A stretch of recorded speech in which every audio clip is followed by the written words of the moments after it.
नमस्कार, news our में आपका स्वागत है। मैं हूं आपके साथ तरुणा। तो चलिए शुरू करते हैं आमना सामना। मध्य प्रदेश विधानसभा की कार्रवाई के तीसरे दिन भी जमकर हंगामा देखने को मिला। बेरोजगारी से लेकर तमाम मुद्दों को लेकर विपक्ष ने हंगामा किया। इसी बीच कांग्रेसी विधायक महेश परमार कथित तौर पर शराब की बोतलों की माला पहने ही विधानसभा परिसर में पहुंच गए, जिस पर सत्ता पक्ष ने आपत्ति जताई है। साथ ही कार्रवाई की मांग की है, जिससे सियासत गर्मा गई है। मध्य प्रदेश विधानसभा के शीतकालीन सत्र का तीसरे दिन भी विपक्ष ने किया जमकर हंगामा। बेरोजगारी से लेकर तमाम मुद्दों पर हंगामा। सदन में शराब की माला। कांग्रेस एमएलए ने किया अनोखा विरोध। कांग्रेस एमएलए महेश परमार ने पहनी माला। तराना से विधायक हैं महेश परमार। शराब की बोतलों की माला पहनी। शराब की बोतल की माला पहनने पहुंचे विधानसभा। सत्ता पक्ष ने आपत्ति जताई, कार्रवाई की मांग। चाय की केतली लेकर घूमे नेता प्रतिपक्ष। मध्य प्रदेश विधानसभा के तीसरे दिन विपक्ष ने बेरोजगारी और शराब घोटाले को लेकर प्रदर्शन किया। इसी बीच कांग्रेस विधायक महेश परमार सहित अन्य विधायक कथित रूप से शराब की बोतल की माला लेकर पहुंचे तो हंगामा मच गया। उन्होंने शराब घोटाले की जांच की, उसमें शामिल अधिकारियों को लेकर सवाल खड़े किए हैं। हालांकि कांग्रेस विधायक बार बार ये कहते रहे कि बोतल खाली थी। ये सिर्फ प्रतीकात्मक तौर पर विरोध स्वरूप लेकर आए थे।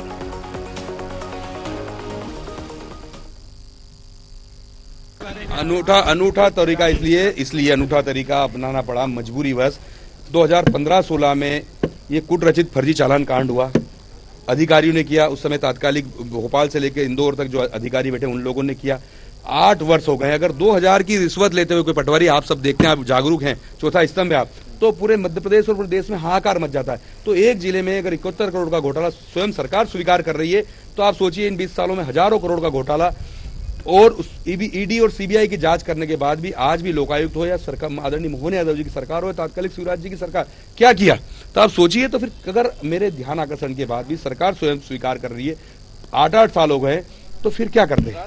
ये जनता का पैसा है। ये राष्ट्रपिता के शरण में नशे के सबसे विरोधी थे, तो हम भी विरोधी हैं। बिल्कुल सुन लीजिए, हम बिल्कुल विरोधी हैं, विरोधी रहेंगे। हम गांधी जी के अनुयायी हैं, गांधीवादी तरीके से। लेकिन अगर 8 वर्ष तक अगर आपके साथ कोई अपराध घटित हो जाए और 8 वर्ष तक मध्य प्रदेश की जनता का पैसा अगर कोई नहीं सुनेगा, तो फिर उसके लिए लोग बिल्कुल शराब प्रदेश के अंदर सबसे महंगी बिक्री में कई बार उठा चुका हूं उज्जैन के अंदर जो भाव है उससे डबल भाव में, अधिक भाव में क्यों बिक रही है? कौन इसके अंदर लिप्त है? तो ये शराब गुजरात जा रही है, कौन भेज रहे? इस पर जांच होना चाहिए। रोजगार के मुद्दे पर सत्ता पक्ष का कहना है कि CM doctor Mohan Yadav regional industrial meet के साथ प्रदेश में रोजगार लाने का प्रयास कर रहे हैं। आगे आने वाले वर्षों में सीएम के प्रयास का परिणाम देखने को मिलेगा।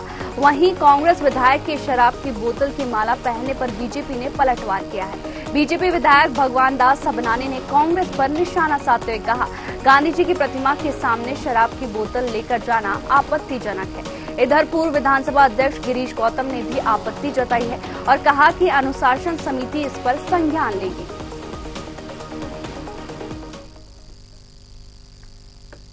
शराब की बोतलें लटका के घूम रहे हैं महात्मा गांधी जी की मूर्ति के सामने। शर्म आनी चाहिए कांग्रेस के विधायकों को कि इस तरीके से जो पूरा जीवन नशाबंदी की बात करते रहे महात्मा गांधी जी, उनके अनुयायी होने का ढोंग करने वाले लोग आज उनके सामने शराब की बोतलें लेकर के पहुंचे। अपने आप एक आचरण होता है, विधायकों के भी आचरण संबंधी समिति बनी है, उसमें जाना चाहिए। कांग्रेस के विधायक का कहना था कि सदन के अंदर नहीं लाए हैं, परिसर के अंदर जरूर। परिसर के भीतर, परिसर का मतलब होता है विधानसभा ही मानी जाती है। गर्भगृह अलग है, विधानसभा परिसर अलग है जी। तो परिसर के भीतर लागू किसी को थोड़ी है। वही नेता जो हमारे प्रतिपक्ष के नेता है, यदि यहाँ से पुलिस गिरफ्तार करती तो विधानसभा का उसका क्राइटेरिया बताते कि विधानसभा के क्षेत्र के भीतर कैसे पुलिस आ गई। और शराब के लिए वो विधानसभा के परिसर नहीं है, शराब के बोतल के परिसर नहीं है। माने गिरफ्तारी के लिए विधानसभा का परिसर है, पुलिस नहीं आ सकती। और उसके लिए आप लोग अनुशासन समिति में इसकी बात रखें कि इस पर कार्रवाई होनी चाहिए। इस प्रकार हमारा नियम में है, आचरण में तो कोई जैसे पत्र जाएगा तो इसमें कार्रवाई होगी। वहीं इस पर ज्यादा चर्चा के लिए हमारे साथ बीजेपी प्रवक्ता डॉक्टर प्रेम व्यास जी जुड़ गए हैं। कांग्रेस प्रवक्ता जितेंद्र मिश्रा जी जुड़ गए हैं और वरिष्ठ पत्रकार रमेश शर्मा जी जुड़ गए। आप सभी का बहुत बहुत स्वागत है न्यूज आवर पर। सबसे पहले हम बीजेपी प्रवक्ता डॉक्टर प्रेम व्यास जी से जानना चाहेंगे, कांग्रेस ने बेरोजगारी के मुद्दे को लेकर विरोध प्रदर्शन किया है और विधायकों के हाथों में चाय की केतली नजर आई। इस बीच एक विधायक शराब की बोतल की माला पहने नजर आए, इसको लेकर क्या कहेंगे? देखिए, अब मुझे लगता है कि इस तरह की असंसदीय या अमर्यादित कृत्य विधानसभा में नहीं होना चाहिए। विधानसभा का प्रयोग निश्चित रूप से प्रदेश से जुड़े मुद्दों को लेकर होना चाहिए, पर कांग्रेस का तो पहले दिन से चरित्र स्पष्ट है। पहले दिन ही वो विरोध की राजनीति कर रहे थे, जबकि तय हुआ था 5 दिन का सत्र चलेगा। प्रदेश से जुड़े कई सारे मुद्दे हैं जिनको ध्यानाकर्षण के माध्यम से या प्रश्नकाल आपसी चर्चा करके उनको निश्चित रूप से अमर्यादित कृत्य कांग्रेस के द्वारा प्रस्तुत किए जा रहा है। दूसरी बात है कि अगर युवा बेरोजगारों की बात करेंगे तो 2018 में कमलनाथ जी की सरकार ने 28 लाख बेरोजगारों का आंकड़ा दिया था और अभी जो आंकड़ा है वो 26 लाख है। इसका मतलब 6 साल में जो बेरोजगारी दर है, जो एनएसएसओ का डाटा है, निश्चित रूप से कम हुई है, उसका जवाब दे दिया गया है। लगभग 800 स्टार्टअप्स रजिस्टर्ड हुए, उसका जवाब दिया गया है। 1000 इंक्यूबेटर्स, उसके पूर्व में जिस तरह से चाहे वो गवर्नमेंट सेक्टर्स हो चाहे प्राइवेट सेक्टर्स हो, उसका पूरा आंकड़ा दिया जा चुका है। और सिर्फ अगर शराब की बात करेंगे तो आप बताइए 2020 के बाद में तो लगभग जो है 26 दुकानें कम हुई है। कमलनाथ जी तो महिलाओं के लिए शराब की दुकान खोलने के प्रयास कर रहे थे। आदरणीय दिग्विजय सिंह साहब ने ये बिस्लरी कांड बिस्लरी के लोगों के कहने पे हो रहा है। 2003 में 14 लाख में जो दुकान बेची थी तो आज 2024 में 26 करोड़ में बिकती। तो बताइए उस समय जो उमंग सिंगार जी कहते थे कि रेत माफिया भू माफिया स्वयं दिग्विजय सिंह साहब है, तो क्या वे सत्य कहते थे? आसवानी कांड नहीं हो रहा है ना। आसवानी कांड में जो है अर्जुन सिंह साहब का आरोप लगा था कि सीधे उनको कोठी बना के दी थी, वो कांड नहीं हो रहा है, इसलिए पीड़ा होगी। तो निश्चित रूप से मुझे लगता है सदन की कार्रवाई में कांग्रेस को विपक्ष की भूमिका का निर्वहन करना चाहिए, ना कि असंसदीय अमर्यादित आचरण को प्रस्तुत करना चाहिए। जी, कांग्रेस प्रवक्ता जितेंद्र मिश्रा जी, इस पर आप क्या कहेंगे? ये सरकार गैर जिम्मेदाराना पूर्व कार्य कर रही है। सरकार ने जो वादे किसानों से किए, मजदूरों से किए, गरीबों से किए, उन पर खरा नहीं उतर रही है। तो हमारी मजबूरी है, हमें प्रदर्शन करना पड़ेगा। आज दिल्ली से बड़ा घोटाला शराब का मध्य प्रदेश में देखने में आ रहा है। मध्य प्रदेश में नारा दिया था बहुत हुई महंगाई की मार, और अब की बार भाजपा सरकार महंगाई कम करने की दिशा में क्या काम हुआ? रोजाना दिन दूनी रात चौगनी महंगाई बढ़ती जा रही है। बेरोजगारी की दिशा में क्या काम किया? इस सरकार ने पकौड़े तलने को व्यवसाय बता दिया, इस सरकार ने चाय को व्यवसाय बता दिया। आप ये बताइए कि इस तरह की सरकार अगर भागेगी, किसान खुश नहीं इस सरकार में, नौजवान खुश नहीं इस सरकार में, महिलाएं खुश नहीं इस सरकार में, तो क्या करेंगे? हम विपक्ष की जिम्मेदारी लेते हुए इनको कानों पर जूरेंगे। इसके लिए आपने देखा धान की बोरी और गेहूं की बोरी, सोयाबीन की बोरी लेके सदन में प्रदर्शन किया कि शायद इनकी आंखें खुल जाए, शायद इनके कानों पे जू रेंग जाए, लेकिन वो भी नहीं हुआ। किसान से झूठ बोला, 2700 रुपए क्विंटल गेहूं खरीदने की बात की, 3100 रुपए क्विंटल में धान खरीदने की बात की, 3000 रुपए लाडली बहनाओं को देने की बात की। हम जिम्मेदार विपक्ष हैं, हम सवाल पूछेंगे कि क्यों आपकी सरकार में ये स्वीकार कीजिए आपकी महंगाई कम नहीं कर पाए, रोजगार के अवसर नहीं दे पाए, लगातार झूठ बोलने का काम ये सरकार कर रही है। इसलिए हम प्रदर्शन करते रहेंगे, सड़क पर प्रदर्शन करते हैं। आपने देखा आंसू गैस के गोले छोड़े, हमें गिरफ्तार कर लेते हैं, सदन में मार्शल से हमें बाहर करवा देते हैं। ये कैसी आतंकवादी सरकार है, ये कैसी अत्याचारी सरकार है? तानाशाही सरकार को जगाने के लिए हम लगातार प्रदर्शन करेंगे। आपने देखा 15 सदन के सत्र होते थे, 20 21 होते थे, आज 3 दिन में बिजनेस समेट दिया जाता है। जितेंद्र जी, इसका हम जवाब बीजेपी प्रवक्ता से लेंगे, उससे पहले वरिष्ठ पत्रकार जी का रुख कर लेते हैं। रमेश जी, ट्रैक्टर, कटोरा और केतली विपक्ष विधानसभा पहुंचा है, क्या विधानसभा का स्तर इतना गिर गया है कि गले में शराब की बोतल की माला पहनकर वो पहुंचे हैं? देखिए, इसमें कोई शक नहीं कि विपक्ष को जागरूक रहना चाहिए और विपक्ष को प्रदर्शन भी करना चाहिए। विपक्ष के प्रदर्शन से जहां उनके अपने कार्यकर्ता सक्रिय होते हैं, वहीं कहीं ना कहीं सरकार पर दबाव भी बनता है। लेकिन ये जरूर विचार किया जाना चाहिए प्रदर्शन का तरीका क्या हो, हम कहां पर क्या बात कह रहे हैं। निश्चित रूप से विधानसभा में विधायक के द्वारा शराब की बोतल की माला पहन करके ये इसको गरिमापूर्ण नहीं कहा जा सकता। ये न केवल राजनीति की गरिमा को दूर कर रहा है, बल्कि कहीं ना कहीं सार्वजनिक जीवन में भी आप क्या साबित करना चाहते हैं शराब की बोतल को लेकर के। भाई प्रदर्शन करने के कई तरीके होते हैं, जैसे धान की बोरी ले गए थे वो ठीक था, धान की बोरी ले जाना, गेहूं की बोरी ले जाना वो ठीक था, लेकिन शराब की बोतल ले जाना मेरी दृष्टि में ये बिल्कुल गरिमापूर्ण नहीं। दूसरा, बेरोजगारी का जहां तक है, सरकार ने एक कैलेंडर जारी किया है कि 2.5 लाख लोगों की वो भर्ती करेंगे। अभियान ये चलना चाहिए, स्वरोजगार का एक अभियान चलना चाहिए। स्वरोजगार की दिशा में सरकार कहां कम है, ये सारे मुद्दे विपक्ष को उठाना चाहिए। किसानों के मुद्दे पर खाद का मुद्दा उनका उठाना ठीक है, समर्थन मूल्य का उनका मुद्दा उठाना ठीक है, बाकी कई और मुद्दे तो केवल राजनीतिक दृष्टि से है। प्रदर्शन उनको करना चाहिए, लेकिन शराब की बोतल जो है इसको कोई अच्छा नहीं कहेगा। और वो भी फिर गांधी जी की प्रतिमा के सामने आप लेकर के चले गए, और वो भी लेकर के एक परमार विधायक गए। परमारों का एक गौरवशाली इतिहास रहा है, संस्कृति के निर्माण में रहा है, सांस्कृतिक और वैदिक पाठशालाएं खोली हैं परमारों ने। अब परमार वंशी जो है अगर शराब की बोतल लेकर के पहुंचेगा तो निश्चित रूप से ये कहीं ना कहीं विचारणीय तो है। जी प्रेम व्यास जी, आपसे जानना चाहेंगे कि जो कांग्रेस का आरोप है, कांग्रेस कह रही कि धान की बोरी हो या खाद की बोरी हो, साथ ही लाडली बहनों का मुद्दा हो या फिर बेरोजगारी, उसको लेकर बीजेपी क्यों नहीं बोलती है सदन में? नहीं तरुणा जी, इसको लेकर तो नेता प्रतिपक्ष के साथ में चर्चा के पूर्व में तय होता है कि किन किन मुद्दों पर चर्चा होगी, कितने दिन सदन चलेगा। और अभी तो आदरणीय अध्यक्ष साहब ने कहा है ना कि अगर कांग्रेस नेता प्रतिपक्ष मांग करेंगे तो उसको दिनों को बढ़ाया भी जाएगा और बढ़ाना भी चाहिए। उन्होंने उस पर भी चिंता जाहिर करी थी, लेकिन प्रथम दिन से अगर विरोध की राजनीति प्रदर्शित करना है, जो मुद्दे सदन के अंदर उठा रहे हैं वो उसको सदन के बाहर लेकर जाना है, जो सदन के बाहर के मुद्दे उसको सदन के अंदर लेके जाना है, अमर्यादित आचरण करना है तो सदन कैसे चलेगा।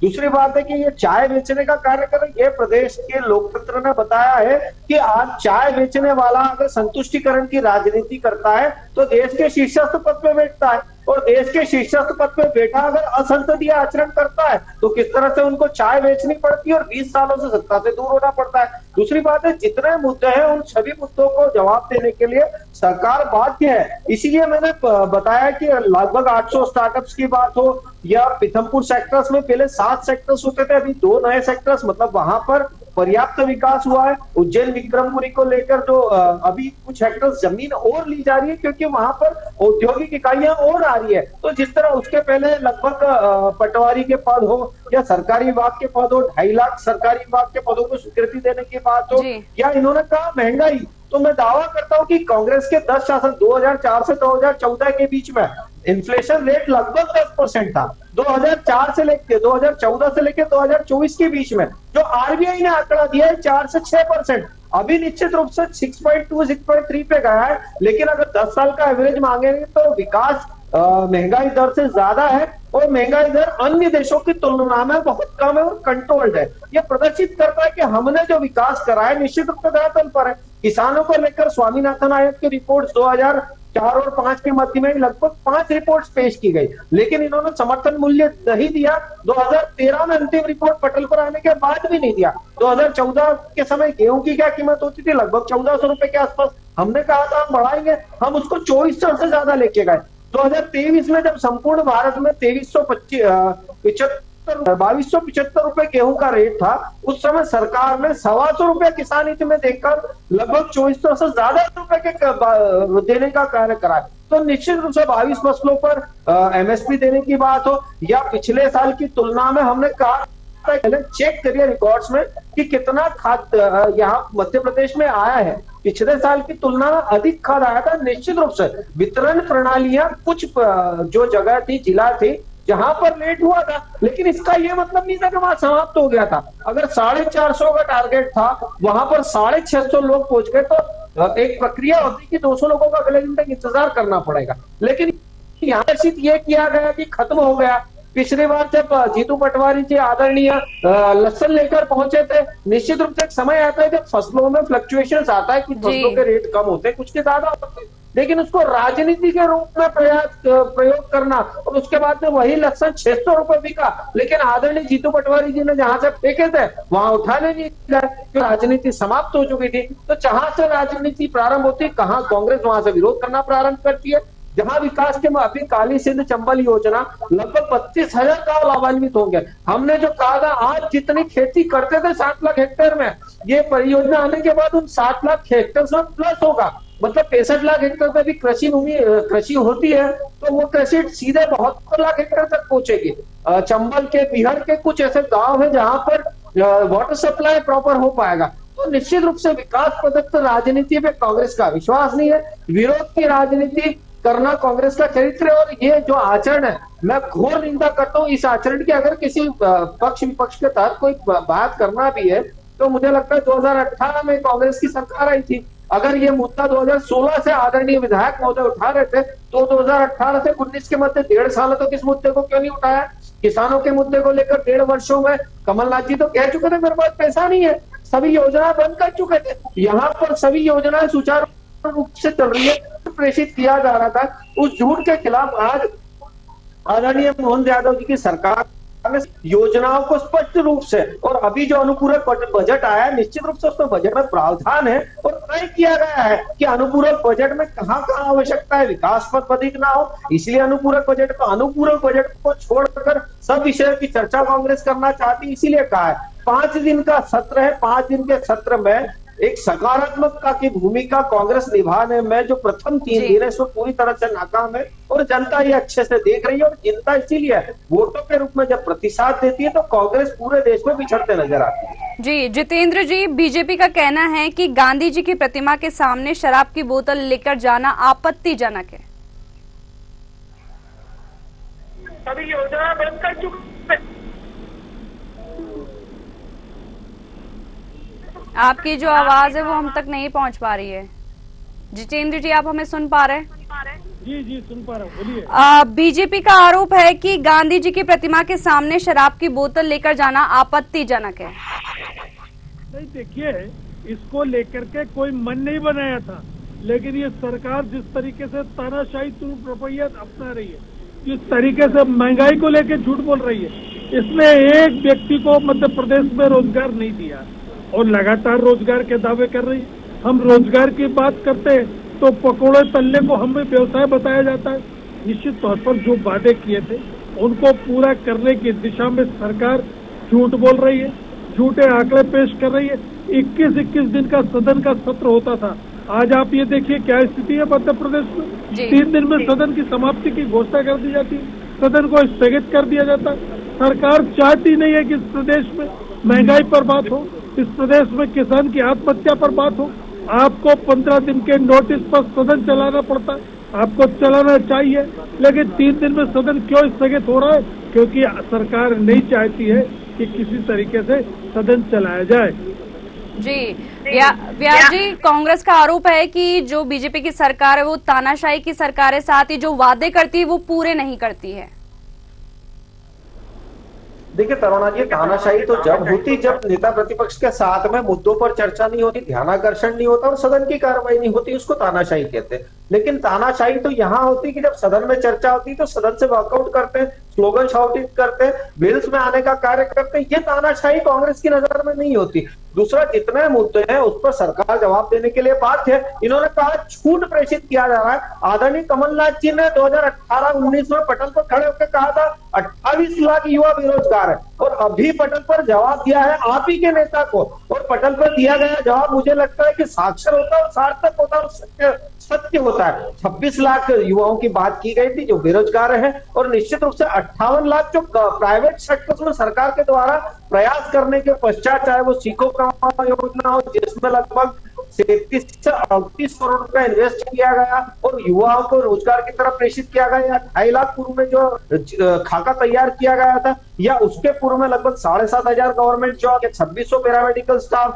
या 700,000 उपयंत्री या 15,700 यंत्री के पद, पूरा एक खाका सरकार द्वारा प्रदर्शित किया गया। लेकिन यहाँ पर सिर्फ विरोध की राजनीति करना है, अमर्यादित आचरण करना है, जो असंसदीय आचरण करना चाहते हैं, निश्चित रूप से उसके खिलाफ कार्रवाई होगी। इस देश में अगर असंसदीय आचरण कहीं भी होगा तो उसके खिलाफ कार्रवाई करने के लिए विधि है, कानून है, संविधान है। जो ये कह रहे हैं कि यहाँ बताइए एक भी बार मध्य प्रदेश की सरकार 20 साल में हुई हो तो मेरे मित्र मुझे बता दे। दूसरा, आप झारखंड में जहां आपकी सरकार है वहां पे आपने मैया स्कीम चालू कर दी और वृद्धा पेंशन बंद कर दी, चूंकि आपको चुनाव जीतने थे। प्रदेश में 42% का डेप्ट है, वहां पर आपके मंत्री कह रहे हैं कि हम तनख्वाह नहीं लेंगे।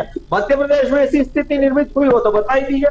दिल्ली में आपके समर्थित सरकार 31 साल में पहली बार रेवेन्यू डेफिशिएट हुआ है। पंजाब में जो जीएसडीपी का 50 पर उधारी है। उसके बाद में तेलंगाना में आपने शिक्षकों की भर्ती करी थी, 3 माह से शिक्षक वेतन के लिए बैठे। मध्य प्रदेश में ओवरड्राफ्ट की बात हो, मध्य प्रदेश में किसान हित की बात हो, मध्य प्रदेश में जो हमने जो पूर्व में जमी कल्चर को समाप्त करके शिक्षकों की 3-3 गुना तनख्वाहें बढ़ाई थी। तो निश्चित रूप से इसीलिए जनता प्रतिसाद के रूप में वोट प्रदर्शित करती है। विरोध की राजनीति, और मुझे लगता है जिस तरह से आज का आचरण है वो प्रदर्शित करता है कि कांग्रेस मुद्दाहीन हो चुकी है।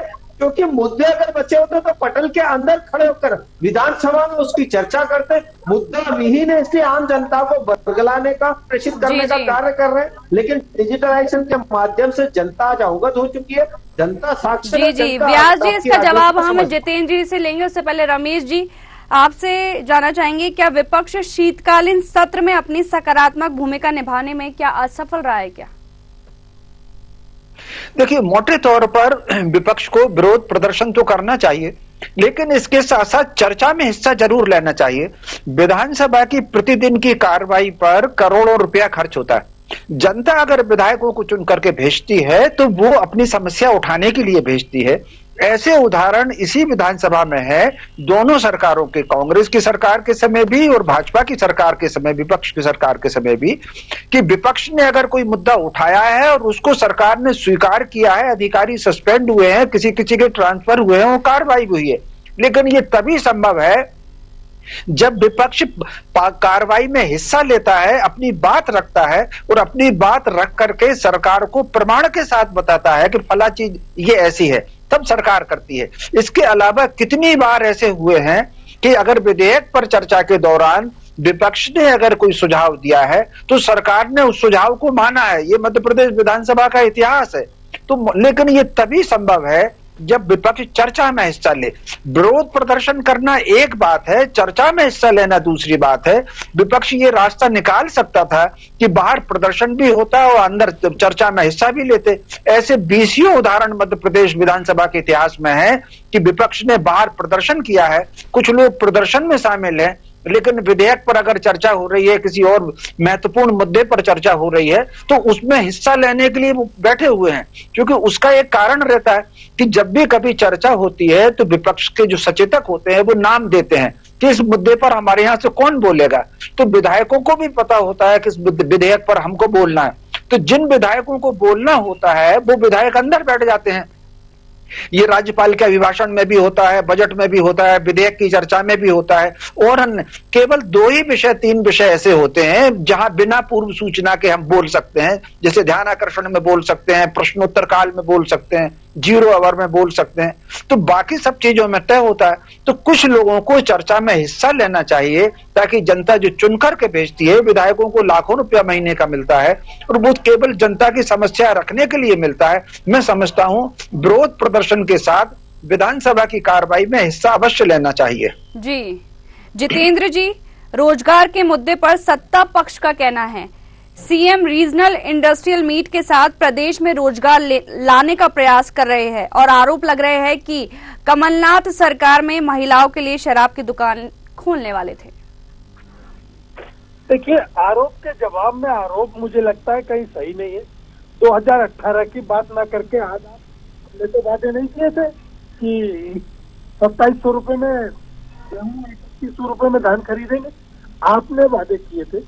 हम जब भी सवाल उठाते, जब भी कहीं नेहरू की बात करने लगते, फिर कांग्रेस की सरकार की बात करने लगते, जिन वादों को लेकर आप सरकार में आए थे उनको लेकर जवाब देना पड़ेगा आपको। आज हमने क्या गलत किया? हमने किसान की समस्या पर बात की। सरकार, आप ये बताइए, 21 दिन सदन चलना चाहिए, 3 दिन में सदन बंद कर रहे हैं। हम कहाँ बात करेंगे? हम कहीं ना कहीं सड़क पर उतरेंगे कि नहीं उतरेंगे? आप ये बताइए कि आपको एक श्वेत पत्र जारी करना चाहिए कि मध्य प्रदेश में हमारी सरकार महंगाई कम नहीं कर पाई, हम बेरोजगारों को रोजगार नहीं दे पाए, इसमें क्या बुराई है? हम यही तो बोल रहे हैं कि आप ये स्वीकार कर लीजिए कि सरकार विफल हुई है, सरकार इस बात को सुनने को तैयार नहीं है, तो हम क्या करेंगे? आप बताइए। इसी तरह से प्रदर्शन करें। आखिर किसान की बात, नौजवान की बात, वो महिला जो 18 महिला मध्य प्रदेश में रोजाना बलात्कार का शिकार हो रही, उनकी बात सुनने को तैयार नहीं है। 3 दिन में सदन को स्थगित कर दिया जाता है। हमारी मजबूरी है, सरकार ने हमें मजबूर किया है कि हम इस तरह का प्रदर्शन करें। अगर सरकार इस सत्र को चलाना चाहती है, 21 दिन का सत्र चले, तो सारी बातें सरकार चर्चा से भाग रही है, इसलिए हमें इस तरह का प्रदर्शन करना पड़ रहा है। भाई हम विपक्ष में है, सरकार ने जो जिम्मेदारी दी है उसको निभाएंगे। जी व्यास जी, बीजेपी से नेता प्रतिपक्ष का आरोप लगा रही कि मध्य प्रदेश से शराब गुजरात जा रही है। नहीं देखिए, इसीलिए तो मैंने कहा था कि 2003 में जो दुकान 14 लाख देती थी, आज वो दुकान 26 करोड़ का समझा जा सकता है कि कौन कालाबाजारी कर रहा था। और नेता प्रतिपक्ष जो उमंग सिंगार साहब है, उनका तो खुद का स्टेटमेंट था कि जो रेत माफिया, शराब माफिया स्वयं देखी जैसे साहब है। मैंने आसवानी कांड की चर्चा करी। समस्या यही हो रही है कि आज पारदर्शी प्रक्रिया है। 1000 रुपए के फॉर्म पर कोई भी टेंडर भर सकता है, प्राप्त कर सकता है, लेकिन इसके पूर्व में पारदर्शी प्रक्रिया नहीं थी। तो जो आपत्ति हो रही है वो पारदर्शी प्रक्रियाओं से हो रही है। तो दूसरा, 2020 में 26 दुकानें कम हुई है, दुकानें बढ़ी नहीं है। और वहीं कांग्रेस के शासन में देखिए, वो महिलाओं के लिए शराब दुकान खोल रहे थे, और मंदिरों के आसपास जब विरोध हुआ था तो कमलनाथ सरकार ने मुंह मोंद लिया था। तो ये अलग बात है कि जिस तरह से आज सरकार कार्य कर रही है, और ये कह रहे हैं कि हम जो है विधानसभा बंद हो रही है। आप अगर विधानसभा में 3 दिन तक जो विरोध प्रदर्शन कर रहे हैं, चर्चा नहीं कर रहे हैं, मुद्दों पे चर्चा नहीं कर रहे, उसके बाद सदन हो रहा है, मतलब आपने पहले विधानसभा में अपने चरित्र को प्रदर्शित करा। जब जनहित से जुड़े मुद्दों को जब स्वीकारोक्ति के साथ में वहां पास करना था, आप उसके खिलाफत करते रहे। आप बाहर आके भी तो विरोध प्रदर्शन करते रहे। जब आपको विरोध प्रदर्शन ही करना है तो विधानसभा सत्र का आपके लिए उपयोग नहीं है। जिनके लिए उपयोग था, जो मुद्दे करना थे, जो अनुपूरक बजट करना था, उसको पूर्ण कर दिया। क्योंकि एक दिन का जब सत्र होता है तो करोड़ों रुपया जनता का खर्च होता है, लेकिन वहां पर जो है आप अगर विरोध प्रदर्शन करते हैं तो प्रदेश का नुकसान होता है, आम जनता का नुकसान होता है। तो निश्चित तौर पर इसीलिए ये, और मुझे बताइए ना, नेता प्रतिपक्ष के मिले पुनः सत्र प्रारंभ करने के लिए, तो चाहते यही थे, क्योंकि सत्र में वास्तविकता के साथ में आंकड़े प्रस्तुत किए जाते हैं, तो सड़क पर झूठ प्रदर्शित करने में समस्या आती है। सिर्फ इसी कारण से कांग्रेस चाहती है कि सत्र ना चले। 5 दिन के सत्र को लेकर कोई चर्चा नहीं हुई। जब दिन भर ध्यानाकर्षण प्रस्ताव को लेकर बात की गई तो कांग्रेस की तरफ से चर्चा नहीं की गई। लेकिन अगर विरोध प्रदर्शन करना है, करना है, तो निश्चित रूप से कांग्रेस में प्रथम है। जी रमेश जी, शराब की बोतल की माला वाले मामले पर पूर्व विधानसभा अध्यक्ष गिरीश गौतम ने भी आपत्ति जताई है और अनुशासन समिति इस पर संज्ञान लेगी। क्या कार्रवाई कांग्रेस के खिलाफ है क्या? देखिए, मोटे तौर पर ये बात तो ठीक है कि ये बिल्कुल उचित नहीं है शराब की बोतल की माला डाल करके हाउस में जाना। और विधानसभा के नियम क्या है और उसका अनुशासन क्या है, वो तो ये आगे चल करके पता चलेगा। लेकिन स्वाभाविक रूप से इसको बड़े हृदय के साथ, कई बार ऐसा होता है देश में आकर के हमसे कोई काम हो जाता है, तो इसको बड़े मैं समझता हूं परमार जी को भी स्वीकार करना चाहिए और कांग्रेस को भी स्वीकार करना चाहिए। शराब की बोतल विधानसभा में, इसको कोई उचित नहीं बताएगा। मैं समझता हूं ये अनुचित तो है। जी, मध्य प्रदेश का शीतकालीन सत्र काफी हंगामेदार रहा, साथ ही विपक्ष ने बेरोजगारी सहित अन्य मुद्दों को उठाया। हमारे साथ जुड़ने के लिए आप सभी का बहुत बहुत शुक्रिया।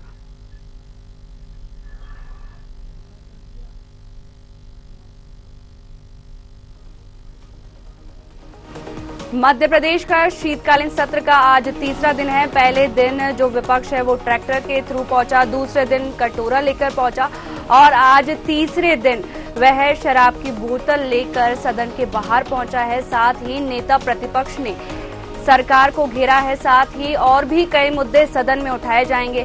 फिलहाल इस आमना सामना में इतना ही। बने रहिए न्यूज़ आवर के साथ। नमस्कार।